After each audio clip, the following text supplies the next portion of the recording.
ಎಲ್ಲರಿಗೆ ಭಯ ಗಣಿತ ಅನ್ನುವಂಥ ವಿಷಯ. ಆದರೆ ಮಕ್ಕಳು ಬಹಳ ಏನಂತಂದ್ರ ಸಂತೋಷದಿಂದ ಭಾಗವಹಿಸಿ ತಮ್ಮ ಸಾಮರ್ಥ್ಯವನ್ನ ತಮ್ಮಲ್ಲಿರ್ತಕ್ಕಂಥ ಜ್ಞಾನವನ್ನ ಧಾರೆ ಹೇಳ್ತಿದ್ರು. ಈ ರೀತಿಯಾಗಿ ಈ ಕಲಿಕಾ ಹಬ್ಬ ನೋಡಿ, ಶಾಲೆ ಎಂದು ಬರೆಯ ಏನಾಗದ, ಪಾಠ ತೆಗಿ, ಓದು, ಪರೀಕ್ಷೆ ಇದಕ್ಕೆ ಸೀಮಿತ ಅಲ್ಲ. ಕಥೆ, ಕವನ, ನಾಟಕ, ಅಭಿನಯ, ವಿಜ್ಞಾನ ಪ್ರಯೋಗ ಇದ್ರ ಮೇಲೆ ಸಾಕಷ್ಟು ಏನಂತಂದ್ರೆ ಸಂತೋಷವಾಗಿ ಕಲಿಬಹುದು ಅಂತಕ್ಕಂಥದಕ್ಕೆ ಇವತ್ತಿನ ಈ ಹಬ್ಬ ಸಾಕ್ಷಿಯಾಗಿದೆ. ಅದಕ್ಕಾಗಿ ನಾನು ಹೆಚ್ಚು ಮಾತಾಡಲ್ಲ. ಇದೇನು ಕವನ ಅಂತ ಹೇಳಿದ್ರು ನೋಡೋಣ. ಕವನ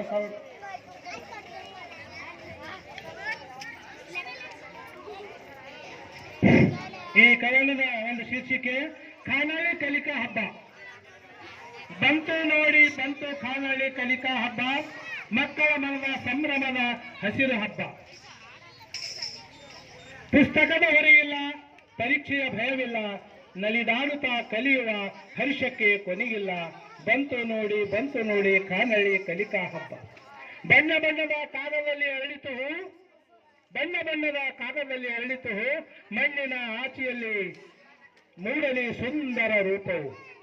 ಹಾಡುತ್ತಾ ನಲಿಯುತ್ತಾ ಕಲಿಯೋಣ ಪಾಠವ, ಗೆಳೆಯರೊಡಗೂಡಿ ಆಡೋಣ ಜ್ಞಾನದ ಆಟವ.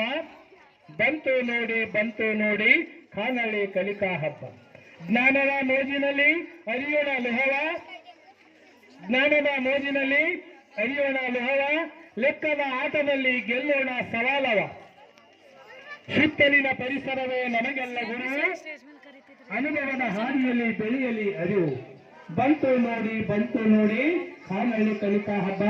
ಖಾನಾಳಿ ಊರಿನ ಮಂದಿಗೆಲ್ಲ ಒಂದಾಗಿ ಬನ್ನಿ, ಮಕ್ಕಳ ಕೌಶಲ್ಯವ ಕಣ್ಣಾರೆ ನೋಡಿ. ಕಲಿಕಾ ಹಬ್ಬವು ಹಚ್ಚಲಿ ಜ್ಞಾನದ ದೀಪ, ಬೆಳಗಲಿ ಬಾಳಿನ ಹೊಸದೊಂದು ರೂಪ. ಬಂತು ನೋಡಿ ಖಾನಾಳಿ ಕಲಿಕಾ ಹಬ್ಬ.